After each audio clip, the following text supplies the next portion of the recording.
warahmatullahi wabarakatuh. Selamat sore dan salam sejahtera untuk kita semua. Saya Anissa Sabrina akan memandu jalannya debat hari ini. Debat ini akan membahas topik hukum yang harus ditaati karena merupakan perintah penguasa, bukan karena keadilan. Setiap peserta akan mendapatkan giliran berbicara secara bergantian dengan waktu yang sudah ditentukan, yaitu 3 menit. Kami meminta semua peserta menjaga ketertiban, saling menghargai, dan fokus pada topik perdebatan. Baiklah, debat akan dimulai dengan pernyataan pembuka dari masing-masing peserta selama waktu yang telah ditentukan. Kemudian masuk ke sesi tanya jawab atau argumen lanjutan. Baik, saya akan memberi sinyal waktu agar semua peserta dapat mengatur penyampaian pendapat dengan adil. Setelah sesi debat selesai, kita akan memberikan kesempatan untuk kesimpulan singkat dan menutup dari setiap peserta. Baik, mari kita mulai debat ini dengan tertib dan penuh semangat. Yang dimulai dari tim Pro. Waktu dimulai dari sekarang. Baik, terima kasih kepada moderator telah memberikan kesempatan kepada kami untuk berbicara. Teori perintah atau teori dalam ilmu hukum adalah pandangan yang menyatakan bahwa hukum adalah perintah yang dikeluarkan oleh penguasa yang berdaulat dan memiliki kekuatan untuk melaksanakan ketaatan. Menurut teori ini, hukum tidak dinilai dari aspek keadilan atau moralitasnya, melainkan dari fakta bahwa hukum merupakan perintah yang harus ditaati karena datang dari otoritas yang sah.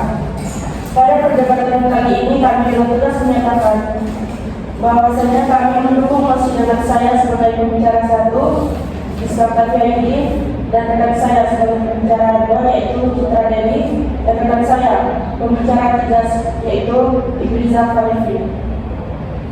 Definisi dari teori ini dikemukakan oleh John Austin yang menyatakan bahwa hukum adalah perintah dari penguasa yang dipaksa oleh ancaman saksi.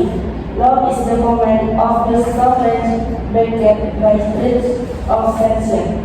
Dengan demikian, hukum adalah aturan yang mengikat warga negara karena ada kekuatan yang memaksa untuk ditaati, bukan karena alasan keadilan atau kebaikan. Inti dari teori ini memiliki 4 perintah, yaitu yang pertama, hukum merupakan perintah, command, yang bersifat memaksa.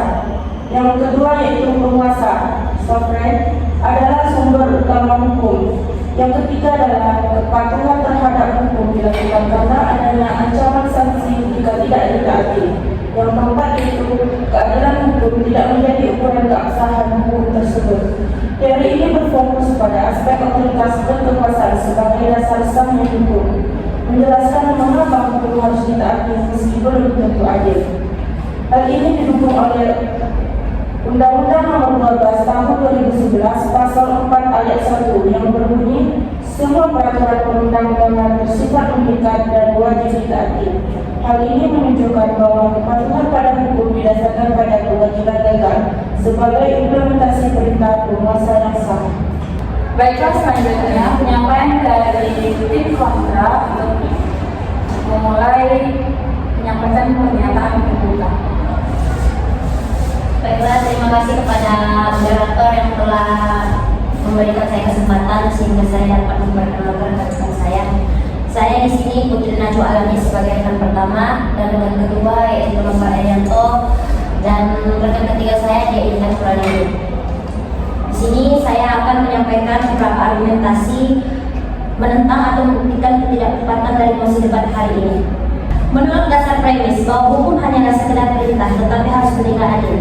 Ini berarti bahwa hukum tidak bisa hanya dilihat sebagai aturan yang dikeluarkan oleh penguasa yang harus ditaati tanpa mempertimbangkan apakah aturan tersebut adil atau tidak. Hukum lebih dari sekedar perintah. Hukum seharusnya tidak hanya menjadi alat bagi penguasa untuk memastikan kehendaknya. Hukum harus memiliki dimensi moral dan etis yang lebih tinggi.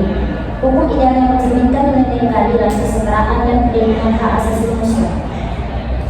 Nilai keadilan sebagai syarat legitimasi. Hukum yang baik haruslah adil. Keadilan menjadi salah satu fondasi utama legitimasi hukum di mata masyarakat.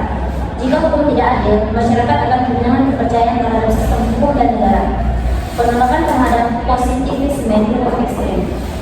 Pernyataan ini secara implisit menolak pandangan positivisme hukum yang ekstrem, yang menyatakan bahwa hukum adalah hukum terlepas dari konten moralnya. Standar moral yang lebih tinggi yang harus dipenuhi oleh hukum agar layak disebut sebagai hukum yang sebenarnya. Kewajiban moral untuk tidak patuh pada hukum yang tidak adil. Jika hukum tidak adil, maka masyarakat tidak hanya memiliki hak, tetapi juga kewajiban moral untuk tidak mematuhinya. Pembangkangan sipil dapat menjadi bentuk perlawanan terhadap hukum yang tidak adil. Yang terakhir, relevansi dalam konteks Indonesia. Dalam konteks Indonesia, di mana nilai-nilai Pancasila dan norma agama sangat dijunjung tinggi, hukum harus selaras dengan nilai-nilai tersebut. Hukum yang bertentangan dengan nilai-nilai Pancasila atau prinsip-prinsip agama akan kehilangan legitimasi dan dapat menimbulkan konflik sosial. Baiklah, kali ini kita akan memasuki sesi argumentasi yang akan disampaikan oleh masing-masing tim. Yang kita mulai dari tim Om. Dipersilakan. Adapun definisi hukum sebagai perintah penguasa berdaulat ialah sebagai perintah dari penguasa yang berdaulat atau sovereign, yaitu entitas yang memiliki kekuasaan mutlak untuk memerintah dan memaksakan keputusan tanpa tunduk pada otoritas lainnya. Jika hukum bukan perintah dari penguasa yang berdaulat, maka itu bukan hukum sejati, melainkan norma sosial. Silakan saudaraku. Jika hukum semata-mata adalah perintah dari penguasa, bagaimana teori ini menjelaskan keberadaan hukum kebiasaan atau hukum adat yang tidak secara implisit diperintahkan oleh penguasa? Apakah hukum kebiasaan yang muncul dari praktik dan keyakinan masyarakat dapat dianggap sebagai hukum yang sah menurut teori perintah? Baik saudaraku, pertanyaan yang sangat luar biasa. Izinkan saya menjawab. Teori perintah pasti menghadapi tantangan dalam menjelaskan hukum kebiasaan atau customary law atau hukum adat yang muncul dari praktik sosial, tradisi, dan keyakinan masyarakat tanpa perintah eksplisit dari penguasa. Austin mengakui keberadaan kebiasaan ini, tetapi ia mengklasifikasinya sebagai sesuatu yang berbeda dari hukum sejati. Yang pertama, hukum kebiasaan bukan hukum sejati secara mandiri. Menurut Austin, hukum sejati harus berasal dari perintah penguasa yang berdaulat dan didukung oleh sanksi yang diberikan oleh penguasa tersebut. Hukum kebiasaan yang berkembang secara organik dari masyarakat, misalnya norma adat di masyarakat tradisional atau common law di Inggris, tidak memenuhi kriteria ini karena tidak ada perintah eksplisit dari penguasa. Yang kedua, pengakuan oleh penguasa yang membuatnya sah.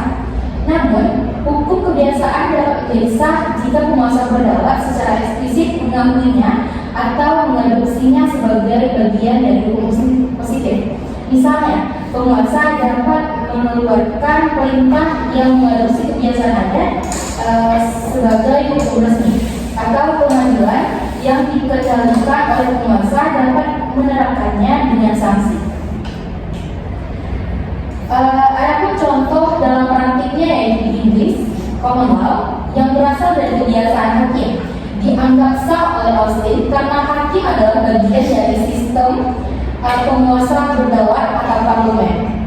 Namun, jika kebiasaan tidak diakui oleh penguasa, seperti norma adat di masyarakat yang tidak terintegrasi dengan negara, itu bukan hukum menurut teori ini. Jadi, tanpa otoritas, hukum tidak punya daya paksa. Daya paksa hukum atau sanction bergantung pada kemampuan penguasa untuk menegakkan perintah melalui ancaman hukum atau paksaan fisik. Tanpa otoritas berdaulat, hukum tidak memiliki mekanisme untuk dipatuhi secara wajib. Jika seseorang hanya takut pada hukum hanya karena keadilannya, maka hukum kehilangan daya paksa universal. Misalnya, hukum yang tidak adil secara moral, seperti hukum kolonial yang diskriminatif, tetap memiliki daya paksa karena berasal dari penguasa yang berdaulat, bukan karena substansinya. Bagaimana teori perintah mengatasi masalah suksesi kekuasaan? Jika hukum hanya sah selama penguasa yang membuatnya masih berkuasa, apakah hukum tersebut menjadi tidak berlaku ketika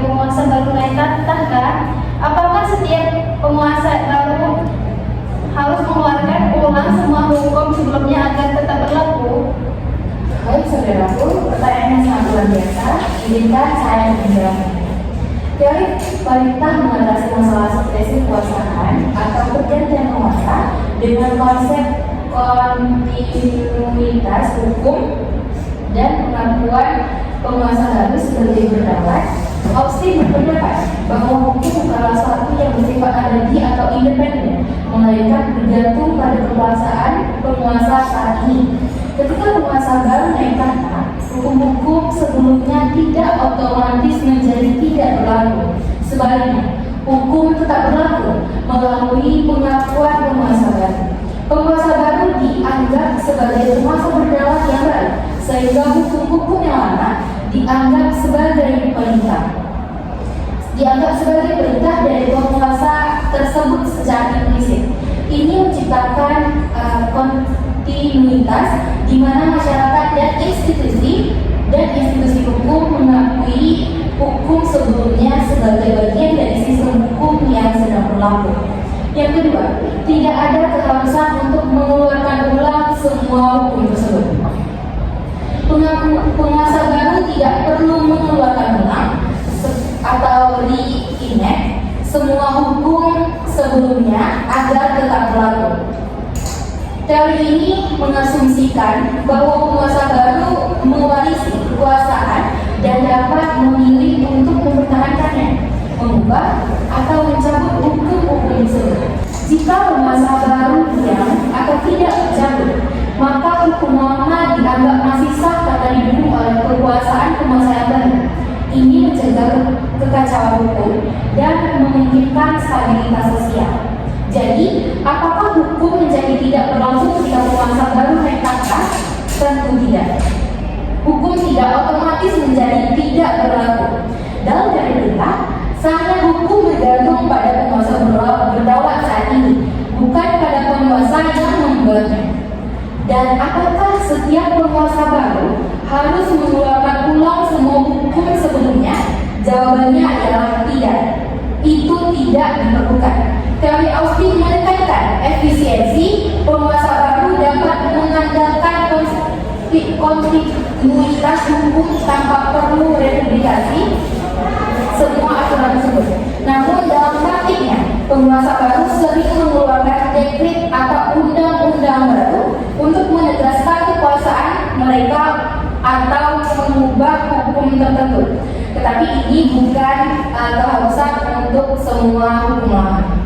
Hal ini didukung oleh pasal 48 KUHP secara eksplisit mengatur tentang daya paksa dalam hukum pidana, yang menyatakan bahwa seorang yang melakukan perbuatan karena pengaruh daya paksa tidak dapat dipidana.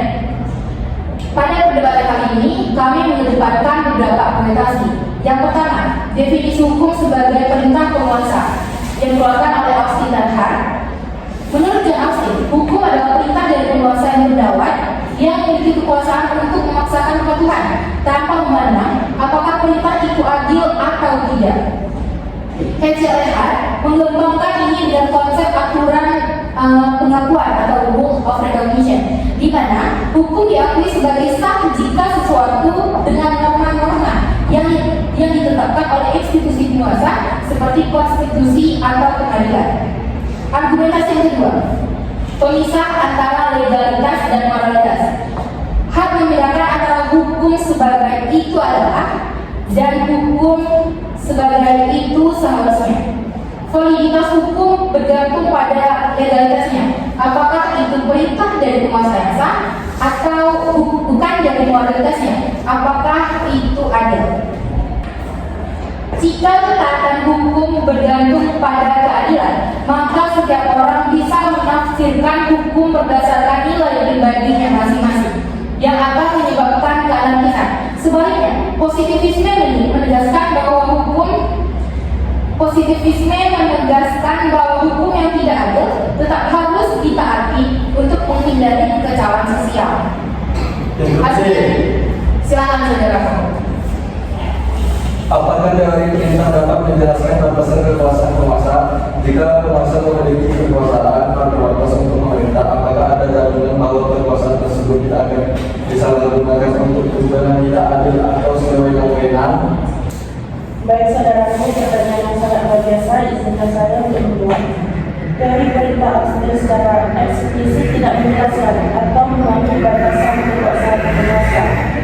ia mengasumsikan bahwa penguasa berdaulat adalah absolut dan tidak terikat oleh hukum apapun. Ini berarti penguasa memiliki kekuasaan tak terbatas untuk memerintah, membuat hukum, dan menegakkannya. Yang pertama, penguasa sebagai sumber hukum yang tak terbatas. Menurut Austin, penguasa berdaulat adalah membuat hukum tertinggi yang tidak tunduk pada kontrol hukum eksternal. Hukum hanya sah jika berasal dari perintah penguasa ini, dan penguasa sendiri tidak dapat diikat oleh hukum yang ia buat. Ini membuat teori ini tidak mampu menjelaskan batasan kekuasaan, karena batasan apapun harus berasal dari penguasa itu sendiri, yang tidak masuk akal dalam logika teori. Yang kedua, tidak ada mekanisme bawaan untuk batasan. Teori ini tidak menyediakan mekanisme hukum internal untuk membatasi penguasa. Misalnya, tidak ada konstitusi atau norma moral yang dianggap sebagai batas kekuasaan. Penguasa dapat mengubah hukum kapan saja tanpa hambatan. Dalam pandangan Austin, kekuasaan penguasa hanya dapat dibatasi oleh faktor eksternal seperti kekuatan fisik, misalnya revolusi, atau tekanan sosial, bukan oleh hukum itu sendiri. Jadi, apakah teori perintah dapat menjelaskan batasan kekuasaan penguasa? Tentu saja tidak. Teori perintah tidak dapat menjelaskan batasan kekuasaan penguasa. Austin secara sengaja mengabaikan konsep batasan karena ia ingin memisahkan hukum positif yang berasal dari perintah dari hukum moral atau alamiah. Dalam teori ini, penguasa adalah absolut dan tidak ada hukum yang lebih tinggi yang dapat membatasinya. Ini berbeda dari teori hukum moderat yang mengakui konstitusi atau hak asasi manusia sebagai pembatas. Baiklah, hari ini kita akan memasuki sesi mendengarkan argumentasi yang akan disampaikan oleh tim kontra. Kepada tim kontra dipersilakan. Logika falsi of authority. Benar logika ini disebut sebagai argumen from authority atau apel to authority. Dalam logika hanya karena seorang memiliki kekuasaan atau otoritas tidak berarti bahwa semua yang diperintahkannya adalah benar atau adil. Kekuasaan tidak menjamin kebenaran. Kebenaran subjektif versus objektif. Kebenaran atau keadilan suatu tindakan atau hukum tidak bisa hanya didasarkan pada siapa yang memerintahkannya, tetapi harus diukur berdasarkan standar moral, etika, atau prinsip-prinsip keadilan yang lebih objektif. Jika sesuatu perintah bertentangan, silakan saudaraku. Jika batas penguasa dianggap selalu fallacy atau gagal, bagaimana Anda membangun sistem hukum nasional seperti Undang-Undang Dasar 1945 tanpa mandat dari lembaga yang sama? Bukankah itu justru menciptakan kekosongan kekuasaan? Penting untuk dipahami bahwa tidak semua otoritas penguasa dianggap falsi, sesat atau keliru. Kritik terhadap otoritas keliru yang berfokus pada potensi penyalahgunaan kekuasaan dan perlunya legitimasi yang kuat dalam membangun sistem hukum seperti UUD 1945. Beberapa poin penting perlu dipertimbangkan. Contohnya, legitimasi dari proses pembentukan UUD 1945 lahir dari proses yang melibatkan tokoh-tokoh yang dianggap representatif pada masanya. Meskipun situasinya berbeda dengan kondisi ideal saat ini, legitimasi bisa didapat dari konsensus nasional, partisipasi publik yang luas, misalnya melalui referendum atau melalui lembaga perwakilan yang kredibel. Konten yang mencerminkan nilai-nilai universal UUD haruslah berisi prinsip-prinsip yang menjamin hak asasi manusia, keadilan, perlindungan terhadap minoritas. Kebenaran harus diukur dari moral universal. Tetapi, siapa yang menentukan moral universal tersebut jika bukan dari otoritas yang mewakili rakyat? Bukankah itu menjadi subjektivitas individu? Malah lebih berbahaya. Oke, terima kasih. Pertanyaan saudara sangat memukau. Jawaban, bukan otoritas tunggal moral universal tidak ditentukan oleh salah satu otoritas tunggal, melainkan melalui proses dialog dan refleksi yang berkelanjutan oleh seluruh manusia. Sumber-sumber moralitas dapat bersumber dari berbagai hal seperti agama, filsafat, tradisi, budaya, dan pengalaman sejarah. Namun tidak ada satu sumber pun yang memiliki klaim kebenaran mutlak. Konsensus yang berkembang moral universitas bukanlah sesuatu yang statis, melainkan sesuatu yang terus berkembang seiring dengan perubahan zaman dan pemahaman manusia. Konsensus tentang moralitas dapat dicapai melalui dialog antara budaya, antar agama dan antar kelompok masyarakat. Peran akal dan empati dalam menentukan moralitas, akal dan empati memainkan peran penting. Akal membantu kita memahami konsekuensi dari tindakan kita, sementara empati membantu kita merasakan penderitaan orang lain. Bahaya relativisme, meskipun moralitas bersifat kontekstual, bukan berarti semua relatif ada prinsip-prinsip dasar yang berlaku universal seperti larang membunuh, mencuri, dan berbohong. Relativisme yang ekstrim dapat membuka pintu bagi tindakan yang tidak bermoral. Jadi meskipun tidak ada otoritas tunggal yang dapat menentukan moral universal, bukan berarti kita harus menyerah pada subjektif individu yang berbahaya melalui dialog, refleksi dan konsensus yang berkelanjutan. Kita dapat mencapai pemahaman yang lebih baik tentang moralitas yang berlaku bagi seluruh umat manusia. Baiklah, pada kali ini kita masuk pada sesi mendengarkan kesimpulan dari masing-masing tim. Yang kali ini akan dimulai pada tim pro. Pada tim pro disilakan untuk menyampaikan kesimpulan. Baik, saya akan menyampaikan kesimpulan dari tim pro. Kesimpulannya adalah dapat disimpulkan bahwa hukum harus ditaati karena ia adalah instrumen tertib yang diberlakukan oleh penguasa sah, bukan karena nilai moralnya. Tertib sosial adalah fondasi kehidupan bersama. Tanpa kepatuhan, masyarakat akan runtuh ke dalam kekacauan. Bahkan, jika hukum yang ditaati tidak sepenuhnya adil, dalam sejarah, sistem hukum seperti di Roma kuno atau negara modern seperti Singapura beroperasi berdasarkan kepatuhan ketat untuk menjaga tertib, bukan debat moral. Contohnya, hukum lalu lintas yang ketat mungkin terasa tidak adil bagi pengendara cepat, tetapi kepatuhan meminimalkan kecelakaan dan memastikan aliran lalu lintas. Perubahan moral dilakukan melalui legislasi, bukan pelanggaran. Selanjutnya kita sambung untuk mendengarkan kesimpulan dari tim kontra. Kepada tim kontra dipersilakan. Di sini saya akan menyimpulkan dari tim kontra kesimpulan bahwa logika hukum tanpa moral akan kehilangan legitimasi sosial, berarti bahwa sistem hukum yang hanya mengandalkan logika formal dan aturan-aturan yang ada tanpa pertimbangan nilai-nilai moral dan etika yang berlaku di masyarakat, pada akhirnya akan kehilangan kepercayaan dan dukungan di masyarakat itu. Berikut adalah poin-poin penting yang mendukung kesimpulan ini. Legitimasi hukum. Definisi legitimasi hukum adalah keyakinan masyarakat bahwa hukum tersebut adil, benar, dan pantas untuk ditaati. Ini bukan hanya tentang kekuatan atau paksaan, tetapi lebih tentang penerimaan sukarela dari masyarakat. Pentingnya, tanpa legitimasi, hukum akan sulit ditegakkan dan dapat memicu ketidakstabilan sosial. Masyarakat cenderung tidak patuh atau bahkan melawan hukum yang sama anggap tidak adil atau tidak bermoral. Peran moral dalam hukum. Sumber nilai moralitas memberikan dasar nilai bagi hukum. Hukum yang baik seharusnya mencerminkan nilai-nilai moral yang dijunjung tinggi oleh masyarakat seperti keadilan, kejujuran, kebersamaan, dan perlindungan terhadap hak asasi manusia. Batasan kekuasaan. Moralitas berfungsi sebagai batasan terhadap kekuasaan negara dalam membuat dan menerapkan hukum.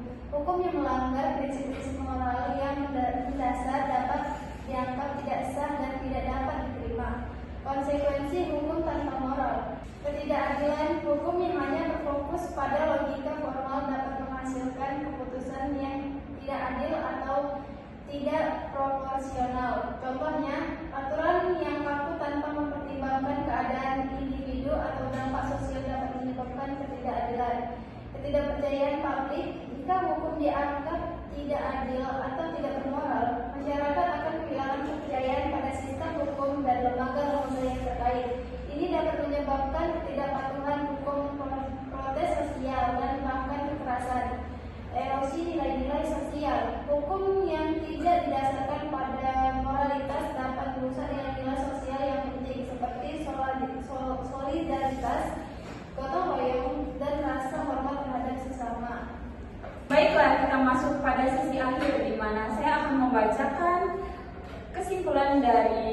kedua tim yang telah menampilkan argumentasi mereka. Pada debat kali ini membahas mosi bahwa hukum harus ditaati semata-mata karena ia merupakan perintah dari penguasa, bukan karena keadilan intrinsipnya.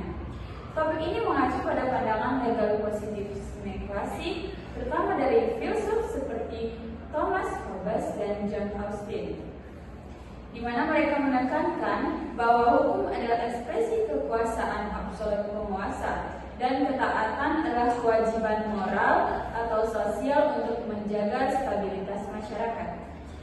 Debat kali ini melibatkan argumen pro yang mendukung kepatuhan tanpa syarat terhadap otoritas, serta tim kontra yang menekankan pentingnya keadilan sebagai dasar legitimasi hukum.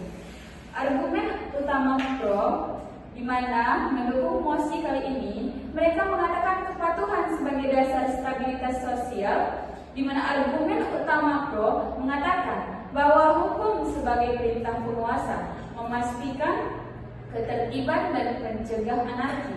Hobbes dalam Leviathan 1651 berpendapat bahwa manusia adalah state of nature, hidup dalam ketakutan, sehingga hukum dari penguasa absolut diperlukan untuk keamanan bersama. Ketaatan bukan tentang keadilan, melainkan kepatuhan terhadap otoritas untuk menghindari chaos, seperti dalam rezim otoriter di mana hukum yang tidak adil tetap ditaati demi stabilitas. Lalu argumen utama tim kontra yang menentang mosi, di mana mereka mengatakan keadilan sebagai syarat legitimasi. Kontra berpendapat bahwa hukum tanpa keadilan kehilangan legitimasi dan dapat menyebabkan resistensi. John Rawls dalam Theory of Justice menekankan bahwa hukum harus adil untuk mendapatkan ketaatan sukarela. Jika tidak, ia menjadi tirani, ketaatan sementara karena perintah penguasa, mengabaikan hak asasi manusia, seperti dalam kasus hukum apartheid di Afrika Selatan, yang akhirnya runtuh karena ketidakadilan intrinsipnya. Baik, selesai sudah debat kita pada sore kali ini. Saya sebagai moderator undur diri. Wassalamualaikum warahmatullahi wabarakatuh.